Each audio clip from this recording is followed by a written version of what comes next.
The next stop on your tour is right here in the Blizzard Entertainment Sound Department. I'm Russell Brower, and I'm the director of this fine establishment. I'm also one of the composers. We consider ourselves primarily storytellers here, and we spin our tales with music, dialogue, and sound effects, all of which are hopefully as unique as our virtual worlds themselves.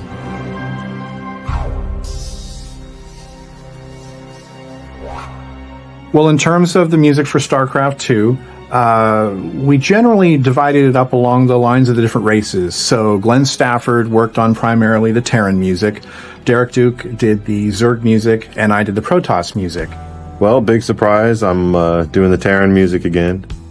I just got back from New York, recording with a live band. And we went to Woodstock, New York, and did this session in an old church that's been turned some 25 years ago into a recording studio. Beautiful reverberant space, lots of wood surfaces, very just kind of vintage sounding, kind of an old rock and roll sound. And the everything from the mixing board to the microphones, all of it was designed to have a sound that you associate with older records and just kind of an old rock and roll sound. It definitely has a raw cowboy edge to it, you know, holding true to the Terran sound from StarCraft 1, but really taking it way beyond the production quality and what went into the original tracks.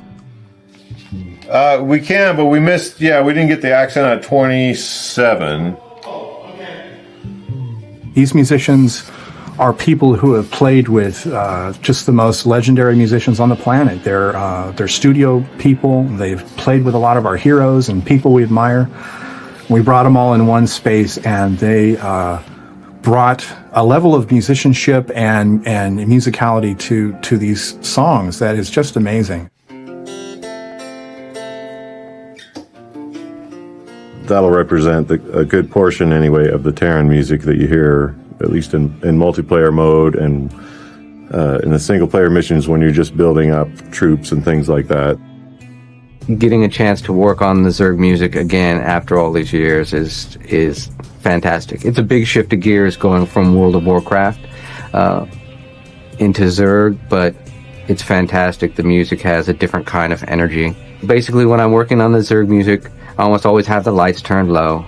I definitely look at the artwork quite a bit. For a while, I had my digital picture frame full of just concept art, which upset my family quite a bit when they walked in and saw the Mutalisks and Hydralisks cycling through the present they had given to me. Usually starts with creepy drones and low sounds, and there's always elements of noise to me that speak of the Zerg, you know, little creepy crawly sort of textures, and maybe there's weird high, whining sounds and stuff like that sort of create us like the Zerg family space. And then you have there's always usually a heavy bass drum that comes in at some point, and it's usually delayed because it's in space. So it's boom, ba-dum, boom, ba-dum, boom, ba-dum, boom, ba-dum.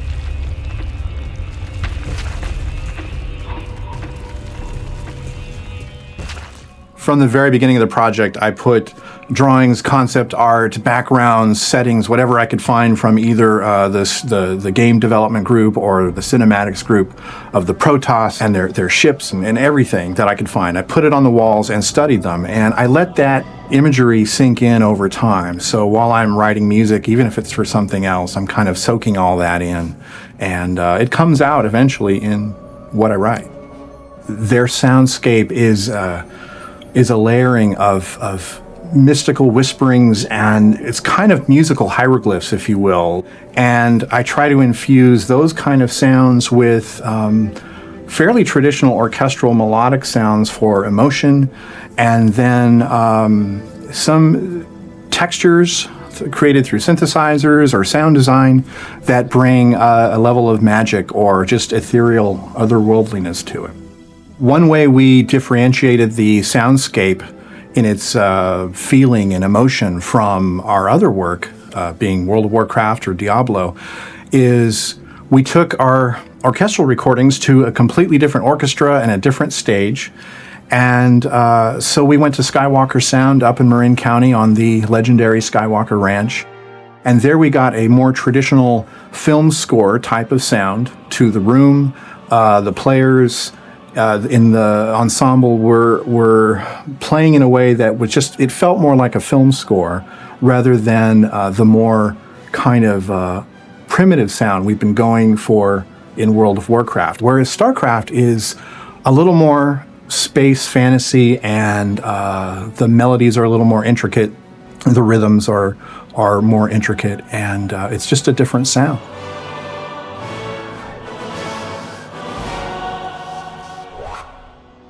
I think the StarCraft 2 universe in all of our minds really does exist out there somewhere. And from my end of it, handling the dialogue, it's imperative that we found the perfect voices that really brought our Tychus and our Clotworthy and our Kerrigans to life. The galaxy will burn with their coming. Casting for voiceover actors goes through several rounds. The first is to kind of cast your net wide and far, and that requires myself and our team going through hundreds of auditions, listening for that one thing that somehow channels your character. And then from that, it goes through our different development teams. And then we have the callbacks where we bring the actors in person into the studio and work with a talented voiceover director to kind of direct them more into our role. Voiceover acting is very interesting. Even when I started, I thought, oh, it's so easy. You just get in front of the mic and you read the lines. And after working in voiceover as long as I have, it's such an art.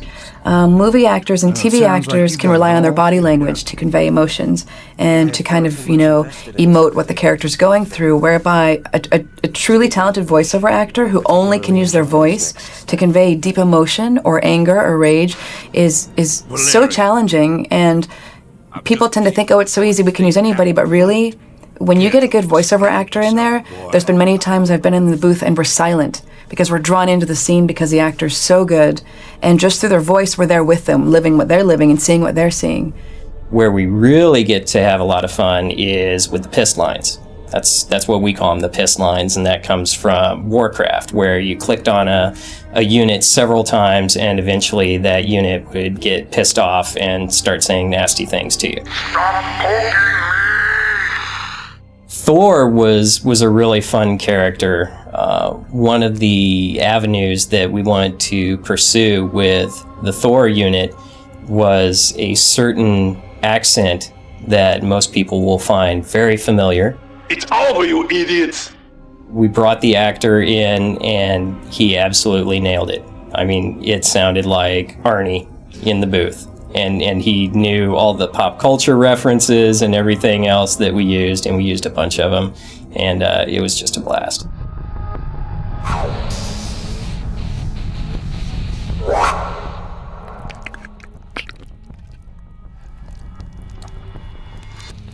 Why would I bring a chicken and sour cream into the office?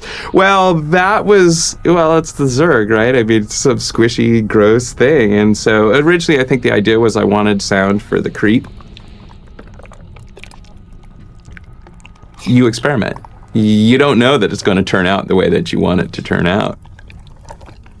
I'm creating source material for stuff that I know may not be for something specific, but will suit purposes for the race as a whole as I see it. So, I created gack, I created slime, I used liquid soap. I couldn't get the pina colada smell off my hands for days. I had just gotten back from the restroom and I was noticing how it has had this sound when I was rinsing my hands, and so I said we ought to try and see if we can get some of the liquid soap.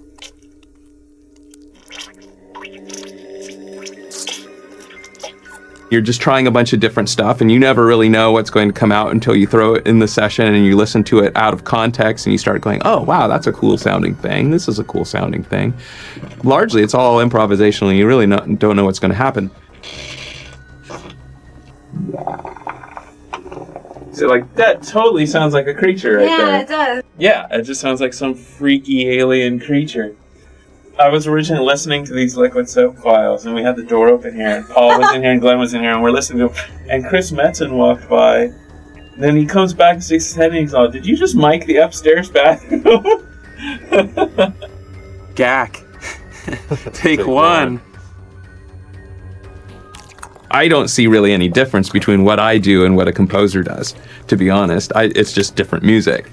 you know, and you listen to it a little bit differently. It doesn't have a snappy beat to it or whatever, but you know, so you're setting, it's all the same things that a composer would try to do: tension and emotion and environment and space and telling a story somehow of, you know, giving some background as to what a unit might sound like, or what this planet that you're on, that you're supposed to, you know, go spelunking for some godforsaken artifact or something. You got to create that world and make it seem real.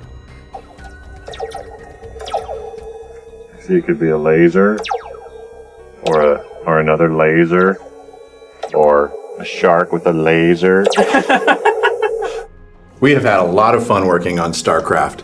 From the early days of StarCraft 1, when Glenn and his team first defined the sounds of a new universe, to our current group of dedicated sound designers, composers, and producers, we've had an amazing time working on StarCraft 2.